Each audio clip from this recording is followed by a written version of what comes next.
நீங்கள் வந்து option பையிங்கில் trade பண்ணும் பொழுது நம்ம வந்து அட்லீஸ்ட் வந்து 10 ட்ரேடில் ஒரு ட்ரேடாவது நமக்கு என்ன இருக்கும் அப்படின்னா இந்த லாஸ் அப்படிங்கிறது இருக்கும். இப்போ ஒரு லாஸ் வருதுக்கு ரீசன் என்னன்னா நம்ம ஏதோ ஒரு மிஸ்டேக்ஸ் வந்து நம்ம பண்ணியிருப்போம். 25லேருந்து ஒரு 30 மிஸ்டேக்ஸ் வரைக்கும் இருக்குது. இந்த ஒரு மிஸ்டேக் இது நிறைய பேர் நீங்கள் பண்ணிகிட்டு இருக்கக்கூடிய ஒரு மிஸ்டேக்காக இருக்கும். அது ஒரு சில இயர்ஸாக மார்க்கெட்டில் ட்ரேட் பண்ணுவீங்க. பட் லாஸில் ஹோல்டு பண்ணுறீங்கன்னா இந்த ஒரு மிஸ்டேக்ஸை வந்து நீங்கள் பண்ணிகிட்டு இருப்பீங்க. அது என்ன மிஸ்டேக்னா ரிப்பீட் மிஸ்டேக் அப்படின்னு பேர். இது வந்து உங்களுக்கு தெரியுது, இந்த மிஸ்டேக்னால ஒரு நாள் லாஸ் பண்ணிட்டீங்க.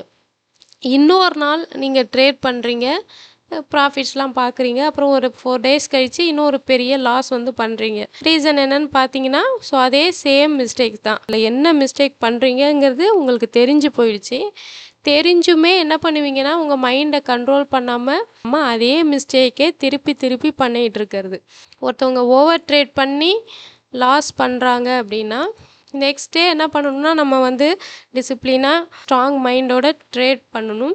ஸோ அனதர் டேவும் வந்து அவங்களோட மைண்டை கண்ட்ரோல் பண்ண முடியாமல் அகெயின் ஓவர் ட்ரேடே பண்ணுறது. ஸோ அதை இந்த மாதிரி பண்ணுறதுனால என்ன ஆகும் அப்படின்னா ஸோ அவங்களுக்கு வந்து லாஸ் வந்துகிட்டு இருக்கும்.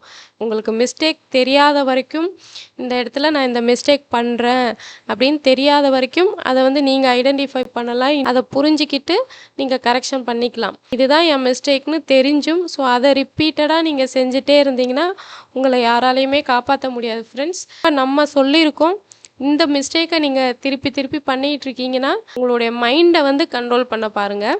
இந்த ரிப்பீட்டட் மிஸ்டேக்லேருந்து உங்களை நீங்கள் காப்பாற்றிக்கோங்க ஃப்ரெண்ட்ஸ். அப்போ தான் வந்து நீங்கள் வந்து உங்கள் ட்ரேடிங்கில் வந்து வின் பண்ண முடியும்.